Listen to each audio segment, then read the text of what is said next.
Good morning, everybody. Welcome into Debbie's Witchy Vlog. I'm Debbie, and if you're new here, welcome in. You never know what we're going to get up to. If you're coming back, welcome back in. I appreciate you so much.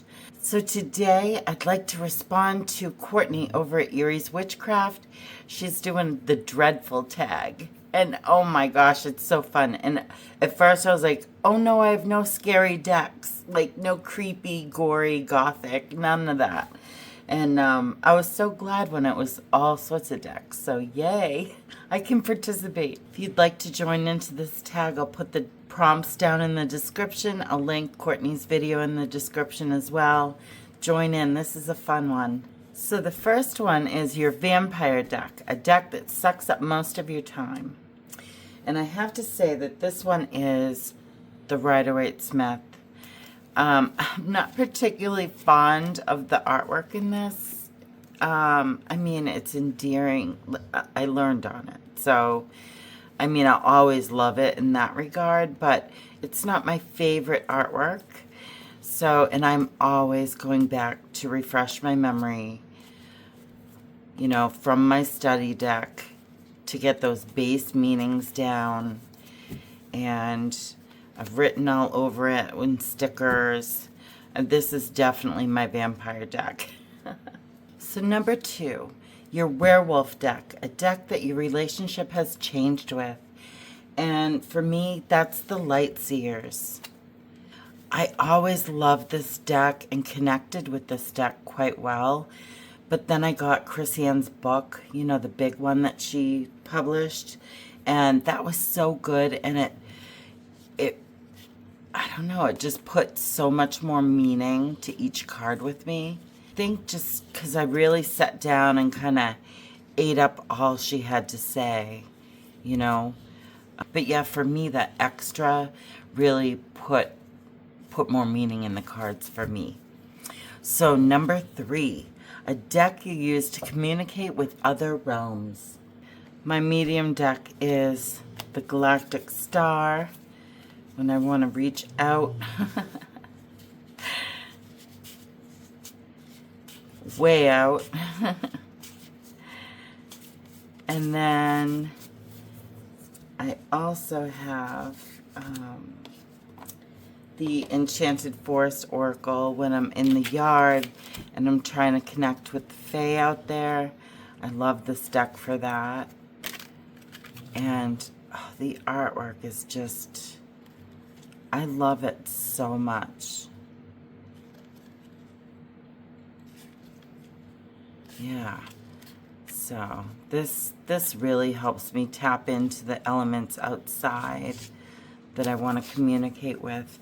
So I've been loving this deck too. So number 4, the Orphan deck. A deck that you'll remove. And for me, oh, I tried so much to love this, but it's the Faded Pocket Love Oracle by Athena Noctua. And I mean, I love it. I love it. But I'm not like a huge love reading kind of person. So I'm not sure. Maybe I could switch it to like what do I need to do today? Like, as far as, I don't know how to use this deck other than that. So I might just regift it to somebody. Because while I love it, I really don't have any use for it. So that's that one. And it's such a cute little deck. It's just so sweet, and you can stick it in your purse real easy. I don't know. I'm still on the fence, I guess. Let's see. My Sweeny Todd deck. A deck that complements my psychic talents and is dark themed. Well, this does not complement my psychic talents. And it's not really dark themed. I don't have any scary, gothic, spooky decks. I don't even have a Scully deck, which is crazy because I love Scullys. But my choice for this was, and it's sort of scary, It's the deck that my son and his wife got me when they were in France at the catacombs. So this is the only one that I have with any skulls or, yeah, anything like that. So, and I mean, I suppose the plainness of it does tap into my psychic abilities a bit. But yeah, this is all I got. And the rest are pips. Yeah. So that was a fun one. I was like trying to think of what's scary in my collection. I have nothing scary. But this is from Catacombs, so that counts, sort of, I think. What do you guys think? Number 6 is my Dorian Gray deck, a deck that mirrors you or reflects you. And I chose the Good Fortune Tarot. I love the coloring. I like the backs. The coloring in this deck is just softer. It's more earthy. So my aesthetic. I love this artwork. I really, really connected with this deck very well when it came in. It's one of my favorite decks. I love the animals in the cards. I love the, you know, little bit of that child playfulness. It's just very me. I mean, how can you not love that? It's so cute. Even the bunny, the Rabblelope, whatever he is, I don't know what she named it, but he's very cute. The bunny with the antlers. Yeah, so that's my Dorian Gray deck. So number 7, my witch deck, a deck that is witch themed or you use in spells or rituals.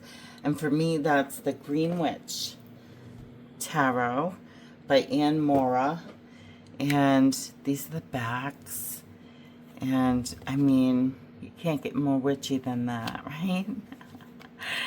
So yeah, while I don't often use this in ritual, I pull from all sorts of decks for ritual based on what, if I have a spell going or the theme of the month or the season, then I'll pull from whatever deck that fits that theme. But this is definitely a witchy deck. It's my only witch deck, as a matter of fact. The other one I have is the Llewellyn Tarot. I think it came out in the 80s or 90s is the one I have, the Llewellyn. So, the Green Witch. That is my witchy deck of choice to own.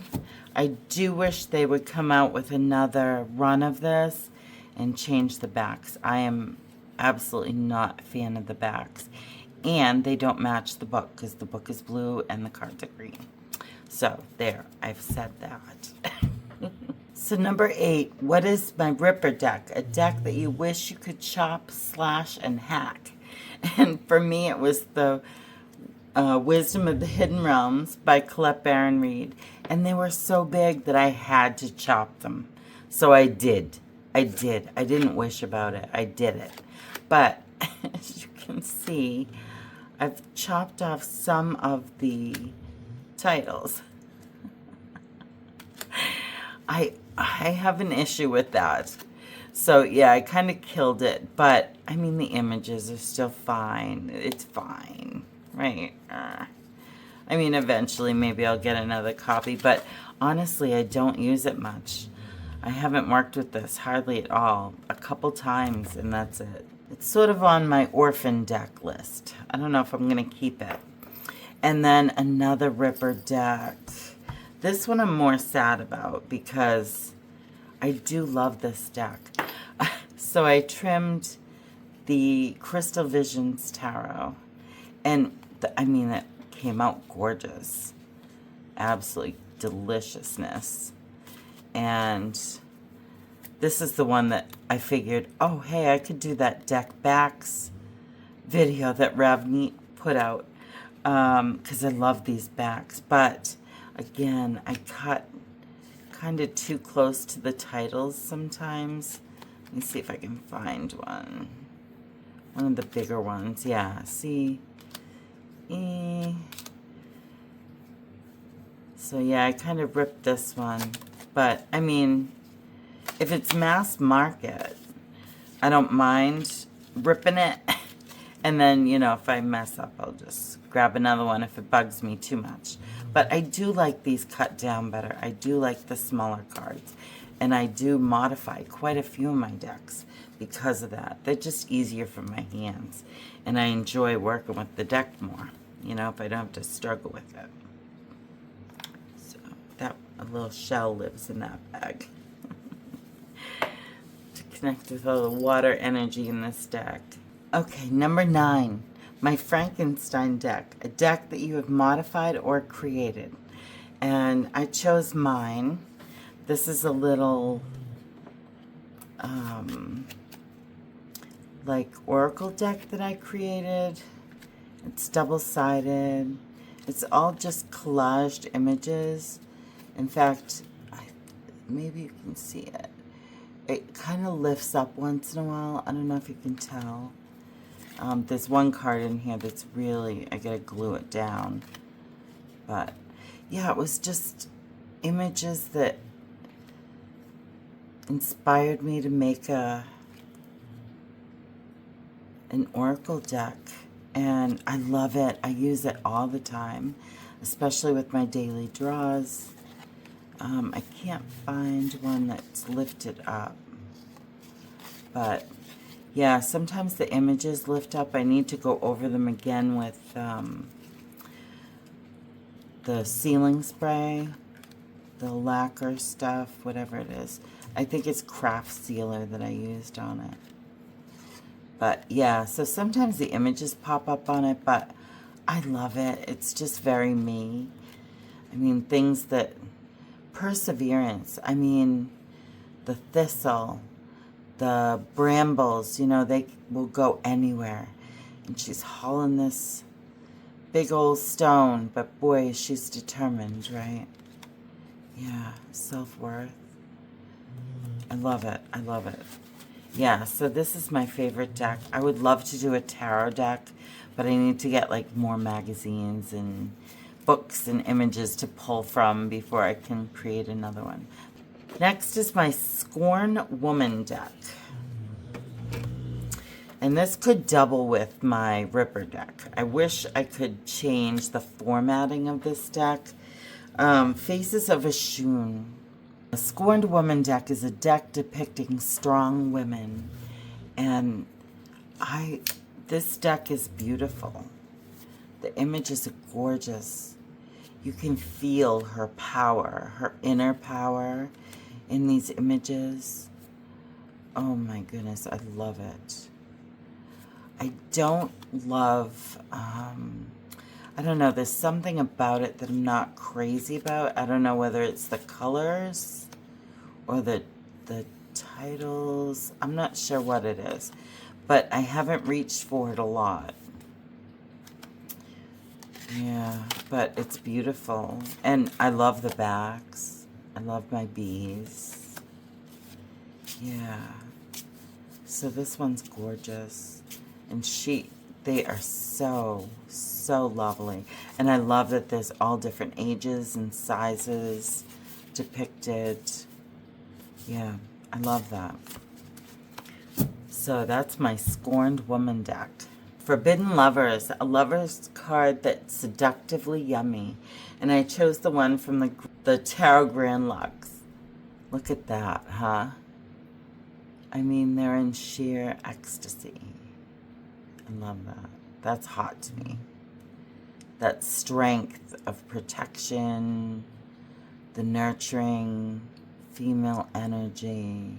He's strong and just confident. And she's willing to accept anything he has to offer. And he, her, you know. I love that Lover's card. But yeah, this is a fantastic deck.